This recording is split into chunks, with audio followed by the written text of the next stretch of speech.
All right, it is a beautiful hot day here in Southeast Texas, and I'm bringing to you guys our latest and greatest announcement, literally the biggest thing we've ever cut.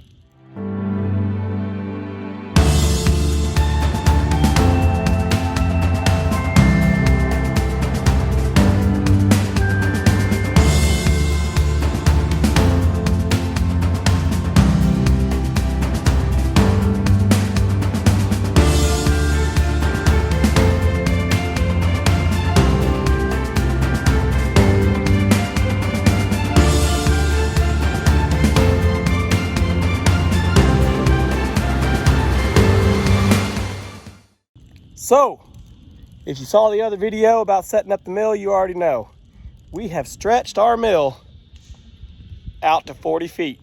This little Timber King 1220, it's a workhorse of a mill. I absolutely love this mill. It is literally infinite. If you want to buy all the tracks you want, you can cut 40, 50, 60, 70 feet long if that's what you think you want to do. Now, of course, you are limited on the carriage width. You can only squeeze a 30-inch diameter log through it, so a log that long, you know, with a 30-inch trunk on 30-inch base on it, I don't know how long you could get. I guess in some crazy world, you could have a log infinite length at 30 inches diameter. But not really. Anyway, doesn't matter. We are cutting what I'm going to call our first beam, and I'm going to lie because I already cut one this morning as a test, because that's YouTube, baby. Like, I'm not gonna go whack out the first one as a test and look like a fool. So we're going to cut our first or second beam. This is already for a client order. This is a 4x8 by 26 foot long. The log is actually 29 feet. Excuse me, 29 feet.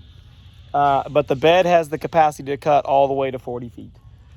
So throwing a 29 footer on here used to seem, hey, you know what? That's not possible. We can only cut to 20 feet. Now to throw a 29 footer on here says, what's the big deal? It's only 29 feet. But let me flip the camera around and I will just show you guys a couple things about cutting out this log. It's really nothing crazy, but I'll just show you what we're working on. All right, and so actually, not only is it our second log, but we're gonna call it our first for fun. I've already cut on this log because I got busy and forgot to make the video. We've already cut the first face. And actually, it's okay to show you guys this, because you see the challenge we're up against now. The longer the logs get, the harder it is to get good straight logs, unfortunately. And this one, just like the first one we cut, has a little bit of what I call a three-dimensional bow. So that means it doesn't just bow one direction, it bows and, I guess you'd say twists, whatever, bows both ways. It is dominant here in the middle. So the dominant bow is arching up like this. But it does have a little bit down the length, or it did. You can't see it as much now that I cut one side off. But it does have a little bit down the length of it. So the real challenge there, when you're trying to cut a long beam, obviously, we're gonna do a box heart beam, because this log simply is not big enough or straight enough to do a free of heart center. So we're gonna do a box heart beam, and so the real challenge is trying to read that log at that length and, you know, maintain that centered pith for the boxed heart and still get the beam that you need. I think, looking off this one, I'm trying to decide. Basically, I made that first cut just to give me some sort of reference. But I'm trying to do a box heart, which means on a 4x8, if I do 4 inches there, basically center on 2, you know, I can get my 8-inch beam, no problem. But I can't tell going all the way down the log if I can get it. I'm pretty sure I'll be able to. And so what we actually did on the first log was we cut, because on logs this long and this big, they're difficult to handle. On the first one, we actually cut one face, and then we rolled it 180 degrees so we could reference the deck and cut the other face. But in the end, that kind of came back to haunt us because we took way too much off the other side, way more than we needed to. And it came back to where it was still a box heart technically, but the heart wasn't centered up very well. And we just, we didn't have enough meat to work with. Well, actually on the last one we had to do that because there was nails in the end of it, and we had to get basically underneath of the nail to make sure that that whole nail came out in the scrap. So anyway, I've made my first cut. We've got it perpendicular to the bed now, which you can see going down the bed, my log is not all the way to the left side of the bed. It doesn't matter. As long as the carriage clears, it doesn't matter. I used to be really anal about, you know, all the stops had to be all the way to the left and everything had to be stood up perfect. But yeah, it doesn't matter. As long as you can get your clamps up. And looky there, we are not perpendicular. We've got a gap down here. So we're actually a bit past 90 according to this end. Let's see if I come all the way down here. Yeah, reading the same thing. Maybe if I flip around to this side, you guys can see it better. See our wedge there? That's not okay. So we're actually past 90. And that's why on big critical beams like this, I will normally flip 180, because then I've got a flat face. When I stand it up to 90 degrees, I've got a flat face on the outside that I can reference. But even here, it's hard to measure off this side because that weld gets in your way, but pretty much, yeah, we've still got that wedge. So I actually need to rock the top of this back a little bit. But generally speaking, you know, cutting a 29-foot beam, it's no different than cutting a 10 or a 12 or anything like that, other than just really having to read down that log on any sort of bow and curvature to it. And you know, kind of, it's just a little bit harder to read. That's all there is to it. So on this one, I stood it up and thought it looked like it was pretty square, but yeah, it's not. You will see I do have to block it up on this end. Those wood blocks there, those are my effective toe rollers, because I'm fancy like that. It was 18 inches on the base, 12 inches at the top. So we jacked this end up 3 inches to center it up.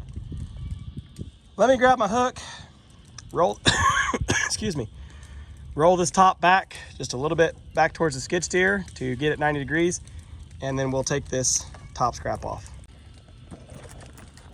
All right, so I don't fall over backwards. So we've gone through and adjusted. We let that top roll back to make sure it was a good 90 degrees from the bed. I just used a speed square off this side. Actually, having the log not centered up is great, because yeah, it lets me check off this side. And all I had to actually do was just relax all of my clamps on the other side. And when I got down to the very furthest end, when I relaxed that clamp, oh, sorry, my screen was shut off. When I relaxed that cam down to the far end, it rolled back on its own. And so then, this is just something I've always had to do with this mill. My clamps aren't perfectly vertical. Stick a chunk of bark in this one, stick a chunk of bark in the other one at the end, so that when I do the cam clamps back up, they can't squeeze that log and make it roll. So now what we're gonna do is we're gonna check for our minimum height. So we've got this, you know, curvy wane to it. We're gonna check our minimum height. And we're just gonna come down each bed. Okay, we got about 12 inches there. Not 13, it's 12 inches to the inside of the bark. Here, maybe it dips a little bit. Dead on 12 inches. There, right at 12 inches. Here it arches up, so we're back up around 13 inches. And down here is the lowest point in the dip, it looks like 13 inches. So actually our lowest point is somewhere up here, but 12 inches. I know now that I can drop down to 12 inches and make this next cut, and we'll get all this bark off, and we'll have a good square corner. So let's go ahead and make that cut now. All right, so I finally got the second cut made. Been down for about an hour, which of course you guys wouldn't know, but got about 3 feet into the first cut, the mill just shut off like it was out of gas. Of course, the first thing I do is wiggle the fuel tank. No, it's like half full. Oh well, the dadgum carburetor must have just magically plugged up. Took the whole carburetor apart, clean, fine, put it all back together, fill the fuel tank, thinking, okay, wow, what an idiot. It was just somehow, you know, it must have just sucked air or something. Nope, the fuel pump somehow, I got an electric fuel pump on there, somehow it got jammed up or something. I could hear it running, but it wasn't pumping. So I just unhooked the fuel hoses, kicked the key on, let it run to make sure it was pumping, and then it fired back up. Anyway, okay, here we are on the beam. We made our second cut, and this is where you really start to open things up and be able to see, especially on a crooked beam like this.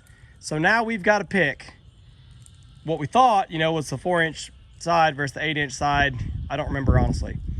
But now we've got to pick, and what we see is that going down here on this side, this is not 8 inches. That's 6. It's close-ish. But on the top here, it is at least 4 inches. And everything on the top at the thinnest spot is 9 there.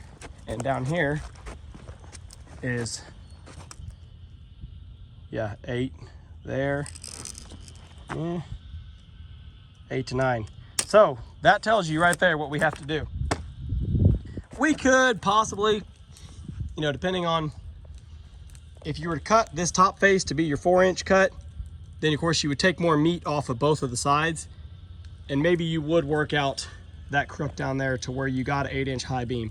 But there's no point in doing, you don't you don't have to do that. There's no sense really in doing that, because we already see here that we have 8 inches on this whole side, and we have at least 4 inches on this whole side. So we might as well make this side be the 4-inch and this side be the 8-inch.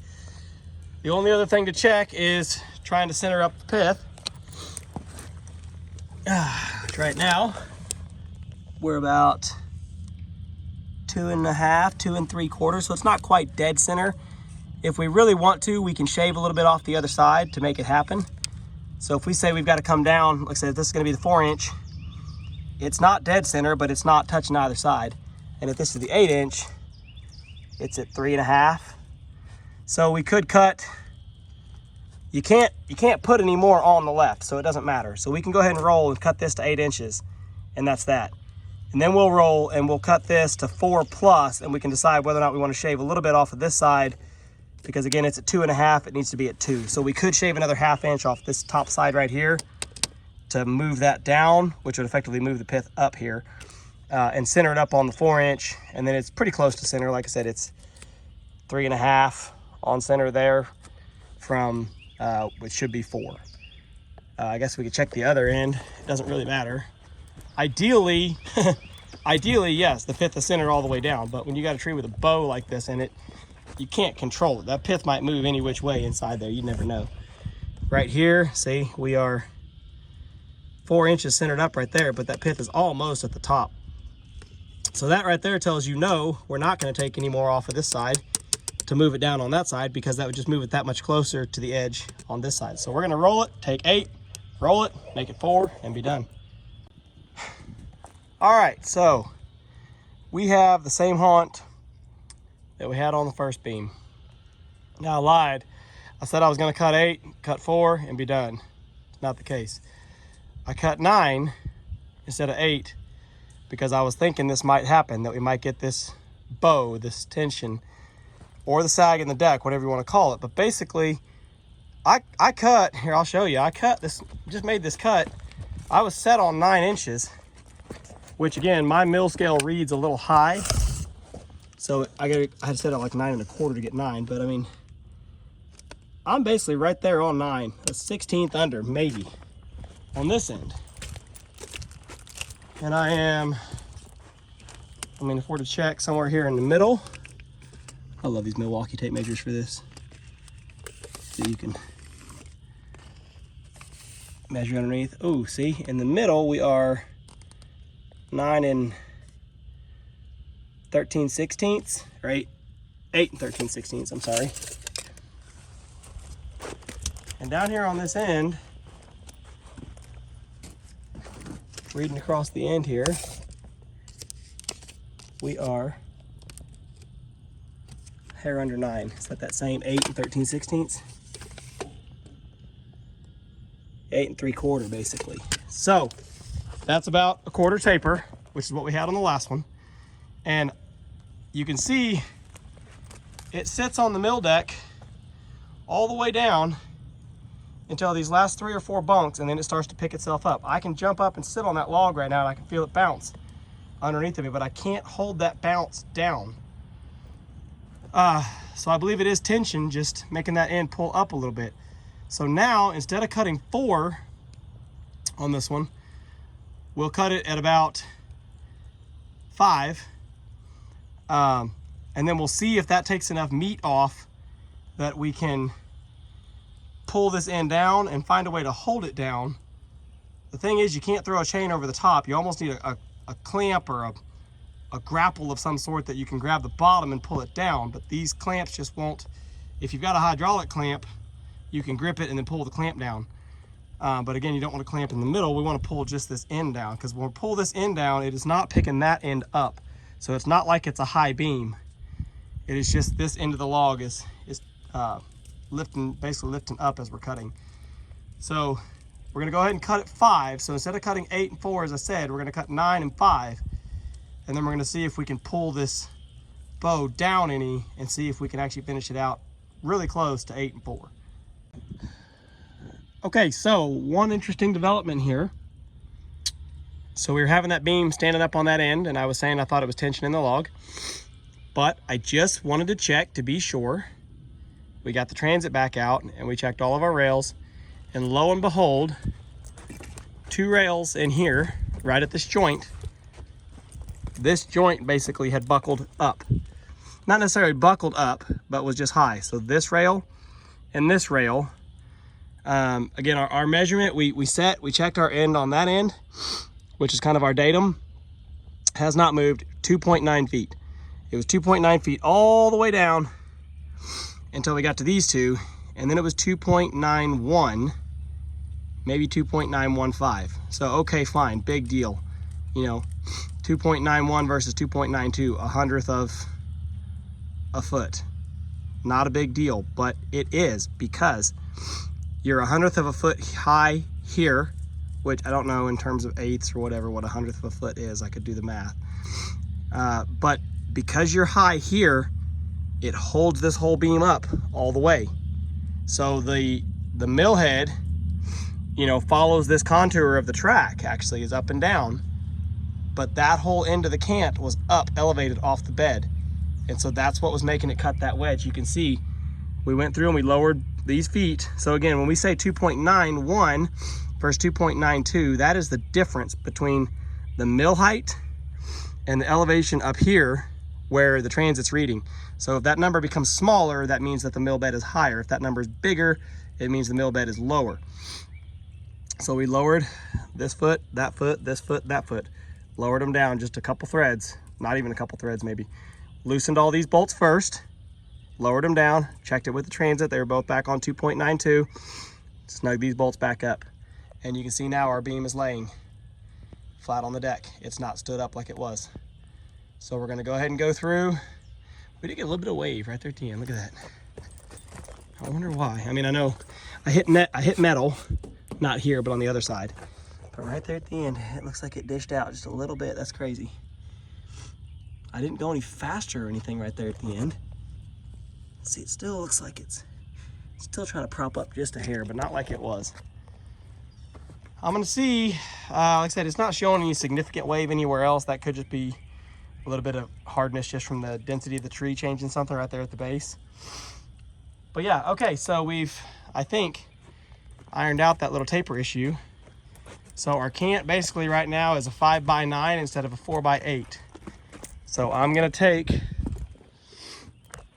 let's see what our center cut shows here. I'm gonna go ahead and take a 1/2 inch. We're pretty well centered up on the 4 side. I'm gonna take a 1/2 inch off this side. We're gonna double check our measurement. And it should, if it's laying flat, it should almost fix that taper, but it might still be a little thin on the far end because the other side was tapered also. So we have to make 4 more cuts to iron all this out. That's why we're gonna do 1/2 inch, and then flip it up on its edge and do 1/2 inch off each of those sides too, and get down to that 4x8 and see. We're just gonna see how close we end up, I guess. All right, so let's check some measurements. I came down about a 1/2 inch, maybe 3/8. Just something that was enough that I figured, you know, something over 1/4 basically, to make sure I can remove that taper. So we are 4 5/8 there. And let's see what we are down here. Come on, baby. Come on, come on, come on, come on.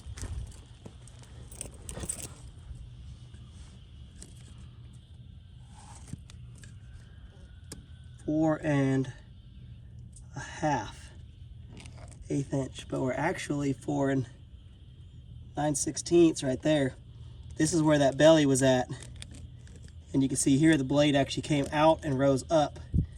So my blade's a little messed up because I hit metal and I'm trying to just milk it and walk on through.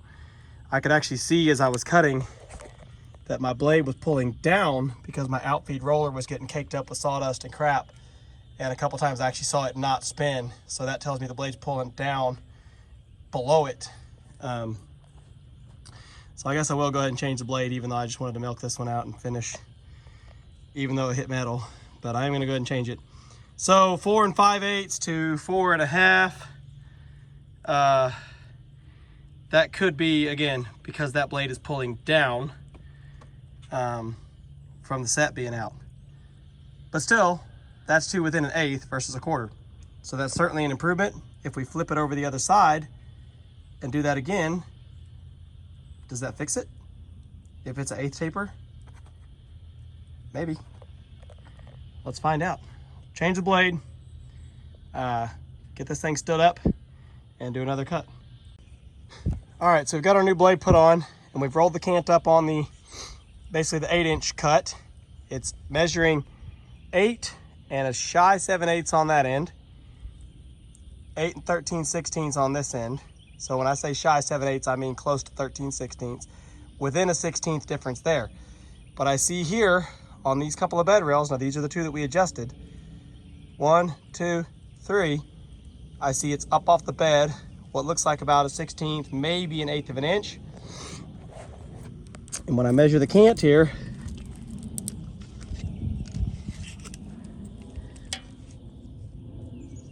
that's 8 7/8 there.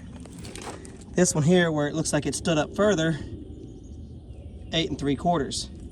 So that could be either a belly from the blade having hit metal, which I think that's the cut where it hit metal, and I don't remember where the metal was at, somewhere right close in there. That could be a belly just from the blade pulling down, or that could be tension, or it could be where the cant was up because these 2 rails were high and it cut out, and then the cant sagged, so it got thicker. So it basically was raised up here, cut thinner, but then it sagged under its own weight there and thickened back up. But we're gonna go ahead and cut now 8 1/2, and then we'll roll and we'll see how our height looks. All right, we've made our cut at 8 1/2. It is 8 1/2 on that end, 8 1/2 on this end.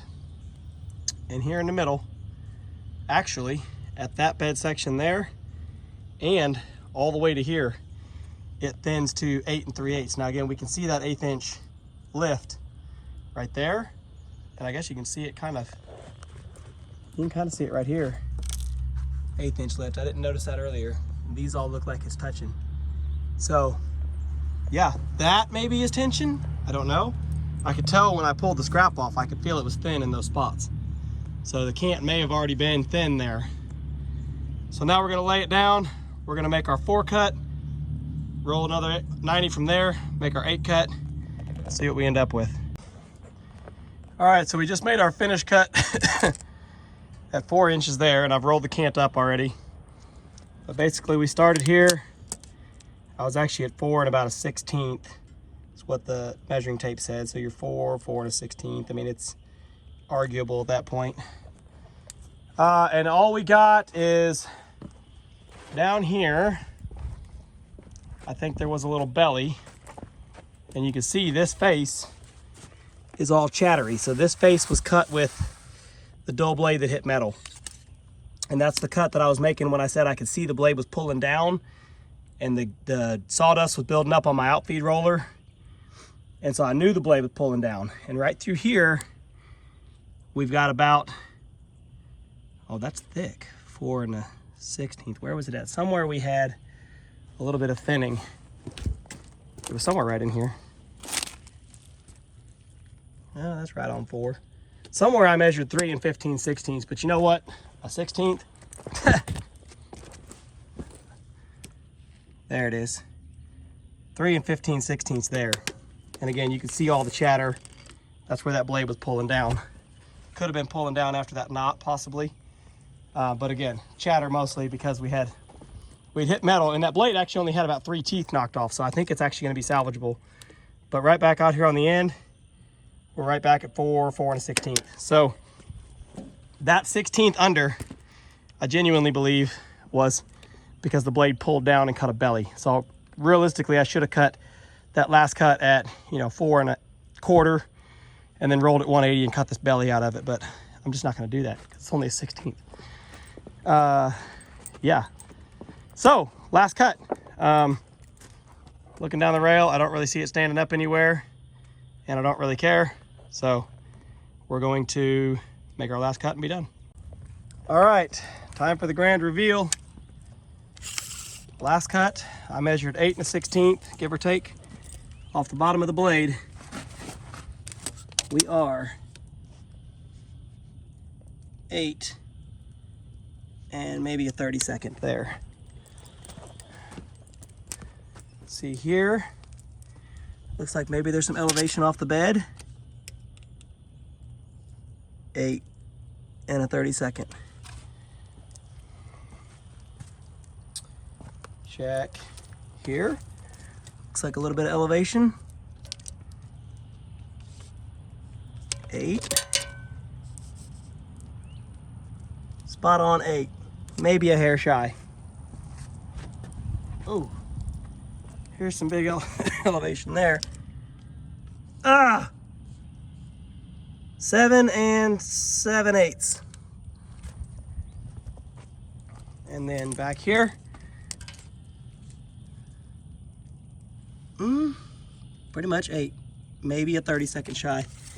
So one little dip, 1/8 of an inch, right there. You can see the 2 rails that it's off of.